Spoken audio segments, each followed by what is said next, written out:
morning to all of you. The topic of my presentation is patriarchy, masculinity and feminism. तो इसमें सबसे पहला मेरा टॉपिक है पेट्रियार्की. पेट्रियार्की वर्ड जो है वैसे इसका रूट ग्रीक रोमन लैंग्वेज में है, लेकिन इसका मीनिंग जो आता है वो ग्रीक से आता है, जिसका मतलब होता है रूल ऑफ द फादर. और जैसे कि हम सबको पता है कि एंशिएंट टाइम से ही जो सोसाइटी, जब से कल्चरल सिविलाइजेशन हमारे बीच में एक कॉन्सेप्ट की तरह आया है, तो हमारी सोसाइटी में जो मेल है वो डोमिनेंट रहा है हमेशा, और जो फीमेल है वो हमेशा सेकेंडरी रोल में रही है. तो पेट्रियार्की यानी पितृसत्ता का मतलब होता है कि अगर फैमिली में कोई डिसीजन लेना है या फिर कोई भी प्रोग्रेसिव, अगर एक फैमिली का फ्रंट होता है, फैमिली ही नहीं, सिर्फ एक फैमिली तो एक छोटी यूनिट हो गई, अगर उससे बड़ा हम समाज के स्तर पे जाएं या देश के स्तर पे जाएं, तो एक जो फ्रंट होता है फैमिली का वो मेल होता है, और फीमेल का एक गौण एक रोल होता है जिसमें मोस्टली वो एक जो चूल्हा चौकी है या उसमें तक सीमित रह जाती थी. स्टार्टिंग से ये होता आ रहा है. तो अगर एक दो एक्सेप्शंस की हम बात करें, जैसे कि सिंधु घाटी सभ्यता, तो वहाँ पे समाज जो था वो थोड़ा डिफरेंट था. वहाँ पे जो समाज था वो मातृसत्वात्मक यानी मेट्रियार्की वहाँ पे थी. वहाँ पे भी विमेन थी, उनको भी उतना ही अधिकार थे, वो भी लड़ने जाती थी, वो घर का काम भी करती थी भले ही, पर जो समाज की अलग अलग सभाएँ होती थी उनमें भी वो इक्वली पार्टिसिपेट करती थी. तो जो पेट्रियार्की है, इसका मतलब यहाँ पे आज के संदर्भ में हम देखें तो जो मेल डोमिनेंस है वो चाहे किसी भी फील्ड में हो, फैमिली में हो या फिर एक उससे ऊपर एक सोसाइटी के लेवल पे हो, उसको पेट्रियार्की बोला जाता है. और इसके फीचर्स होते हैं जो वो होते हैं, इसके जो फीचर्स होते हैं वो एक तरह से इसका मेन कॉज भी है कि है क्यों. एक पहला है कि सोशल रिलेशन मेंटेन करने के लिए, क्योंकि हर जेंडर जो हो एक तरह से हर किसी के अंदर ये होता है कि हम दूसरा वर्ग है उसको डोमिनेट करें. तो यहाँ पे पेट्रियार्की का फीचर ये है कि वो जो मेल है वो फीमेल को डोमिनेट करना चाहता है. एक बायोलॉजिकल अगर एग्जांपल बोले से बायोलॉजिकल एक्सक्यूज़ बोलें कि जो मेल है वो बायोलॉजिकली सुपीरियर होता है ज़्यादा स्ट्रेंथ के मामले में, डिसीजन मेकिंग के मामले में, तो वो एक तरह से यहाँ पे इम्प्लाई किया जाता है क्योंकि वो सुपीरियर है, इसीलिए जो समाज है वहाँ पे डोमिनेंस मेल की होगी. दूसरा है कि क्लास और जेंडर जो प्रिविलेजेस हैं, चाहे वर्क प्लेस में हो और सोसाइटी में हो या फैमिली में हो, अगर वहाँ पे मेल प्रिविलेज मिल रहा है आपको, आप किसी काम को इसलिए कर सकते हैं क्योंकि आप मेल हैं और नहीं कर सकते क्योंकि आप फीमेल हैं, तो इससे पेट्रियार्की जो मेंटेन होती जाती है और अभी भी होती ही रही है. और लास्ट है, ये अब्यूज़िव भी हो सकता है, नहीं भी हो सकता है, क्योंकि जैसे हम देखते हैं कि जो डोमेस्टिक वायलेंस है वो अभी भी एक बहुत बड़ा मुद्दा है समाज में.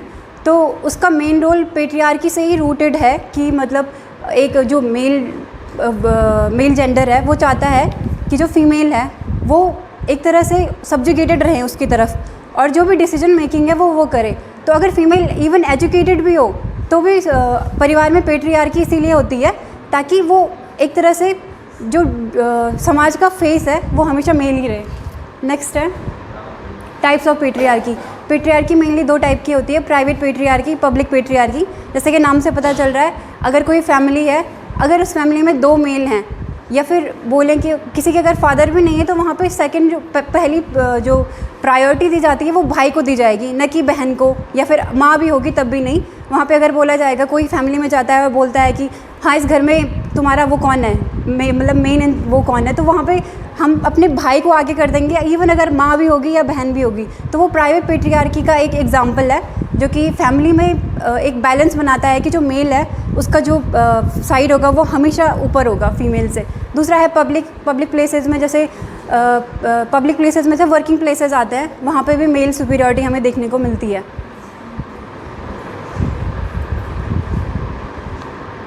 और नेक्स्ट टॉपिक है मैस्कुलिनिटी. मैस्कुलिनिटी एक सेट ऑफ कैरेक्टरिस्टिक होता है जो कि गुण होते हैं जो हम एसोसिएट करते हैं किसी मेल जेंडर के साथ में. जैसे कि हम बोलते हैं कि अगर कोई इंसान हट्टा कट्टा है और मस्कुलर है और क्या उसके अंदर फाइटिंग स्पिरिट है, वो अग्रेसिव है, तो हम कहते हैं बहुत मैस्कुलिन है वो. तो एक तरह से मैस्कुलिनिटी जो है वो बायोलॉजिकल फैक्टर है, लेकिन मोस्टली अगर हम उसकी परिभाषा देखें तो वो कल्चरल नॉर्म से ज़्यादा आती है. क्योंकि पहले टाइम से देखें तो अगर जैसे वॉर्स होते थे पहले टाइम पे, even second world war, even अभी तक अगर कोई आर्मी में है या पहले भी होता था तो हम कहते थे कि वो मैस्कुलिन है. और अगर कोई इंसान है जो लड़ नहीं सकता, कोई मेल है जो लड़ नहीं सकता, जिसके अंदर थोड़ा एग्रेसिव नेचर नहीं है, तो हम कहते हैं ये मैस्कुलिन नहीं है. तो ये मैस्कुलिनिटी की डेफिनेशन है. फीचर्स ये होते हैं कि ये सोशली कंस्ट्रक्टेड है, और कभी कभी मैस्कुलिनिटी एक गलत टॉपिक नहीं है. नेगेटिव जो कॉनोटेशन जो आता है मैस्कुलिनिटी का वो तब आता है जब हम इसको टॉक्सिक मस्कुलिनिटी में चेंज कर देते हैं। जैसे कि हम बोलते हैं कि अगर कोई रो रहा है तो हम बोलते हैं ये आदमी नहीं है, stop crying like a man, like a woman.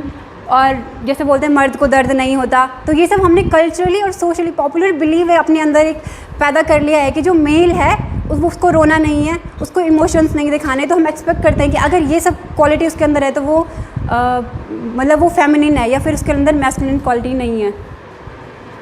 Next topic है फेमिनिज़म। फेमिनिज़म एक मूवमेंट है जिसका एम है जो फीमेल जेंडर है उसको पॉलिटिकली, सोशली और पर्सनली एक इक्वल राइट्स दिलाना उसके जो मेल काउंटर पार्ट है उनके उसमें। नेक्स्ट जो फैमिली, उसके 4 प्रिंसिपल होते हैं। पहला है कि वर्किंग टू इंक्रीज इक्वालिटी, यानी अगर कोई सेम जॉब 2 लोग कर रहे हैं, मेल एंड फीमेल, और दोनों का सेम अगर एफर्ट दे रहे हैं तो दोनों को सेम पेमेंट मिलनी चाहिए और दोनों को सेम रिस्पेक्ट मिलनी चाहिए सोसाइटी में। दूसरा है एक्सपेंडिंग ह्यूमन चॉइस, कि जो फीमेल हैं उनको एक चॉइस मिलनी चाहिए, वो शादी करना चाहती, नहीं करना चाहती, या जॉब करना चाहती हैं, या फिर उनको अपनी लाइफ कैसे जीनी है, ये कोई मेल या कोई फीमेल भी डिक्टेट ना करे, उनकी अपनी चॉइस हो। थर्ड है एलिमिनेटिंग जेंडर स्ट्रैटिफिकेशन, जैसे कि जिनको जेंडर रोल बोलते हैं कि हम बोलते हैं कि फ़ीमेल को ये काम करना चाहिए, मेल को ये करना चाहिए क्योंकि इनमें इनकी एक्सपर्टीज़ है, तो इसको इरेडिकेट करना ये भी एक फेमिनिज्म का प्रिंसिपल है। और नेक्स्ट है सेक्सुअल वायलेंस जो होता है, जो कि अभी भी बहुत प्रिविलेज है क्योंकि हम रोज़मर्रा की लाइफ में सुनते हैं, जो भी न्यूज़ वगैरह आती है, तो अभी भी कहीं ना कहीं जो जेंडर वायलेंस है वो भी बहुत प्रिवलेंट है हमारी सोसाइटी में, तो उसको एंड करना भी फेमिनिस्ट मूवमेंट का एक प्रिंसिपल है। और फेमिनिस्ट की थोड़ा हिस्ट्री में जाएं तो 3 जो मूवमेंट हैं वो सबसे इम्पॉर्टेंट रहे हुए हैं। पहला है फर्स्ट वेव मूवमेंट जो 1920s में स्टार्ट हुआ था, और इसका जो कॉज था वो एजुकेशन, जब वुमेन के पास एजुकेशन आ गई थी उसके बाद उन्होंने जो इक्वल राइट्स थे उनकी मांग की थी। लेकिन पहले उसमें मोस्टली जो फोकस था फेमिनिस्ट मूवमेंट का वो था कि उनको भी जो वोटिंग राइट्स हैं वो मिले, इसे सफ्रेजेट मूवमेंट भी कहते हैं, और ये अमेरिका से स्टार्ट हुआ था।